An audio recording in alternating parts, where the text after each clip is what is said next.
الحمد لله رب العالمين والعاقبة للمتقين والصلاة والسلام على سيد الأنبياء والمرسلين وعلى آله وأصحابه أجمعين.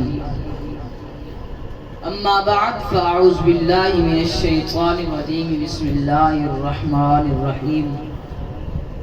وَلَلْآخِرَةُ خَيْرٌ لَكَ مِنَ الْأُولَى. صدق اللہ مولانا العظیم.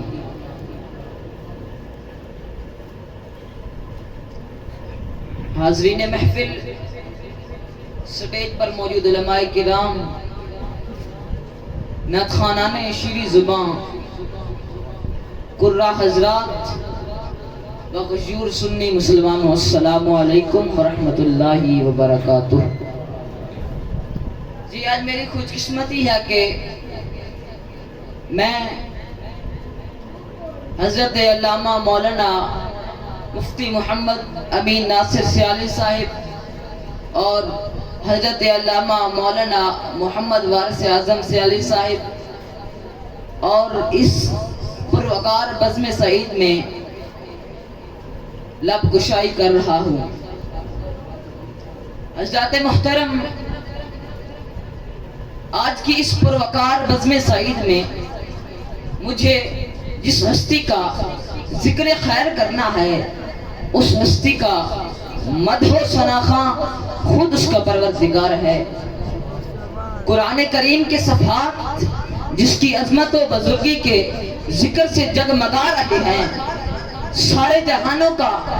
خداوند ذوالجلال والاکرام جس پر صلاۃ و سلام کے بیش بہا موتیوں کی بارش فرما رہا ہے، مولا اعلیٰ کے نوری فرشتے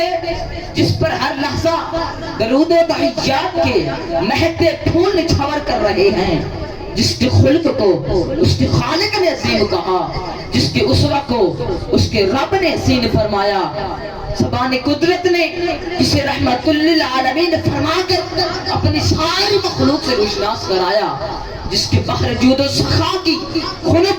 اور شیریں موجیں تشنگانے ہر دو عالم کو سیراب کر رہی ہیں اور تعابت کرتی رہے گی. حضرات محترم، جس کے در رحمت پر صدا لگانے والا فقیر نہ ہی کبھی خالی ہاتھ لوٹا ہے اور نہ ہی کبھی خالی ہاتھ لوٹے گا.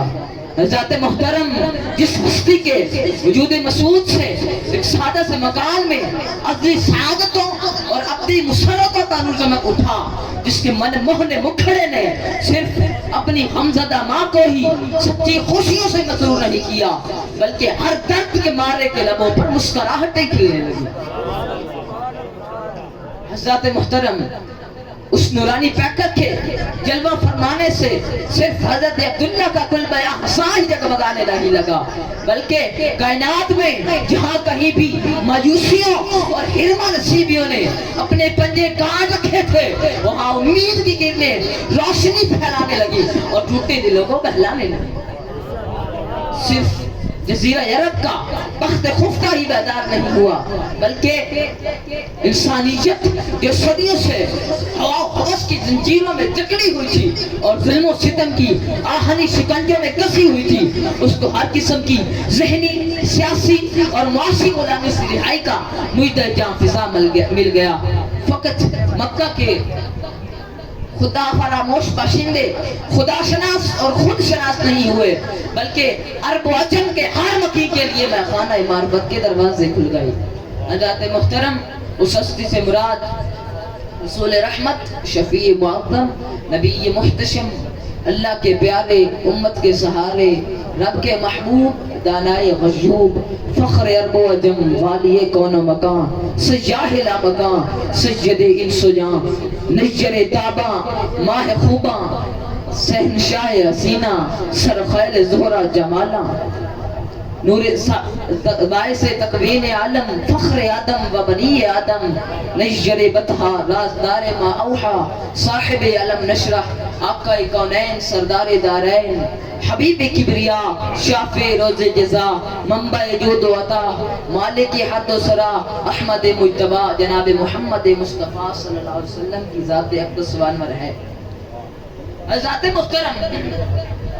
رب کائنات نے جب اپنے حبیب مکرم صلی اللہ علیہ وسلم کی تعظیم و توقیر کے لحاظ سے احکام ارشاد فرمائے تو صحابہ کرام نے تعظیم و توقیر کے وہ مختلف انداز اپنائے کہ آنے والی محبوب خدا کی امت کے لیے مشعل راہ بن گئے۔ صحیح بخاری شریف میں موجود حدیث کے مبارک الفاظ ذرا غور سے سماعت فرمائیے گا۔ البراء بن عازب قال لما صالح رسول اللہ صلی اللہ علیہ وسلم اہل الحدیبیہ فكتب علی بن ابی طالب بینہم کتابا۔ حضرت براء بن عازب فرماتے ہیں جب رسول اللہ صلی اللہ علیہ وسلم نے حدیبیہ والوں سے صلح فرمائی تو حضرت علی رضی اللہ تعالی عنہ نے ان کے درمیان ایک تحریر لکھی، فكتب محمد رسول اللہ، تو آپ نے لکھا محمد رسول اللہ کہ محمد اللہ کے رسول ہیں۔ فقال المشرکون لا تكتب محمد رسول اللہ، تو مشرکوں نے کہا کہ تم محمد رسول اللہ نہ لکھو، لو كنت رسولا لم نقاتلك، اگر آپ رسول ہوتے تو ہم آپ سے لڑائی نہ کرتے۔ فقال لعلی امحوه، تو آپ نے حضرت علی سے ارشاد فرمایا کہ اسے مٹا دو۔ فقال علی ما انا بالذی امحاه، تو حضرت علی نے ارشاد عرض کی یا رسول اللہ کہ میں آپ کے نام کو نہیں مٹا سکتا۔ فمحا رسول اللہ صلی اللہ علیہ وسلم بیدہ، تو رسول اللہ صلی اللہ علیہ وسلم نے اسے اپنے ہاتھ سے مٹا دیا۔ حضرات محترم، اس حدیث مبارکہ سے یہ خوب اندازہ ہو جاتا ہے کہ اللہ کے نبی کے نام کو لکھنے والے کون ہیں اور دیمک کی طرح چاٹنے والے کون ہیں۔ حضرت علی کا انداز جواب منزل عشق و عرفان کے مسافروں کے لیے مشعل راہ ہے، اور اس کی روشنی میں ہمیں اس حقیقت کا سراغ آسانی سے مل جاتا ہے کہ مدنی سرکار صلی اللہ علیہ وسلم مقام انکسار میں اپنے لیے جو پسند فرمائے، ہمارے لیے وہ ضروری نہیں کہ ہم اپنے آقا مولا کے لیے اسی رخ پر سوچیں۔ یہ تو اب قیام تواضع ہے کہ آپ اپنے خاک نشینوں سے ملنے کے لیے فراز عرش سے نیچے اتر آئے، لیکن ہمارا مذہب غلامی ہم سے یہ مطالبہ کرتا ہے کہ سنا دو کائنات دو عالم کو اپنا فیصلہ۔ جہاں پر ہماری سوچوں اور فکروں کی انتہا ہوتی ہے، وہاں سے بے شمار درجے اوپر مقام محمد صلی اللہ علیہ وسلم کی ابتدا ہوتی ہے۔ اسی مقام رفعت و شان کو وصاف محبوب خدا سیدنا حسان بن ثابت رضی اللہ تعالی عنہ نے یوں بیان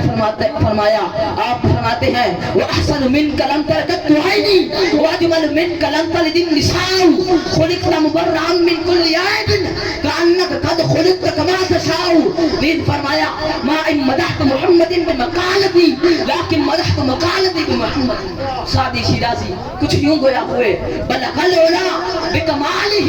وشفت الدجا بجمالہ وسنت جمیع خصالہ صلوا علیہ وآلہ۔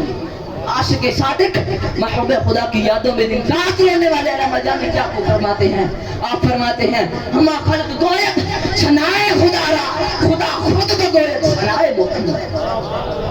اعلی حضرت عظیم البرکت مجدد دین و ملت شیخ امام احمد رضا خان بریلوی علیہ رحمت الرحمن کیا خوب فرماتے ہیں، آپ فرماتے ہیں عرش حق ہے مسند رفعت رسول اللہ کی، حشر میں دیکھنی ہے عزت رسول اللہ کی۔ مجاہد تحریک پاکستان و تحریک ختم نبوت، چشتیوں کے ماتھے کے جھومر، اہل سنت کے چاند، الحاج الحافظ القاری خواجہ محمد قمرالدین سیالوی رحمت اللہ تعالی علیہ، آپ اپنی عقیدت و محبت کا اظہار بڑے ہی خوبصورت پیرائے میں فرماتے ہیں، آپ فرماتے ہیں در خلق و در خلق توی نجل اعظم لا تدرک اوصافکا لم تدرک ماہی آئس نیم از فضلت اے روح خداوند نظر ایک روایت سے کمر رنج و سیاہی واگہوں الہی جو شان جو فضل و کمال جو حسن و جمال جو سوری محاسن جو مالی خوبیاں تو انہیں اپنے حبیب مکرم صلی اللہ علیہ وسلم کو عطا فرمائی ہیں، ان کی صحیح پہچان اور صحیح عرفان نصیب فرما، انہیں کی سبب تاریخ دن روشن ہو جائیں، مردہ روح زندہ ہو جائیں، ذوق و شوق کی دنیا آباد ہو جائے، اور جہاں کہیں بھی غفلت کی تاریخیں پھیلی ہوئی ہیں وہاں تیرے ذکر پاک اور تیرے محبوب مکرم صلی اللہ علیہ وسلم کی یادوں کی قندیلیں فروزہ ہو جائیں، آمین ثم آمین بجاہ طہ و یاسین، وآخر دعوانا الحمدللہ رب العالمین۔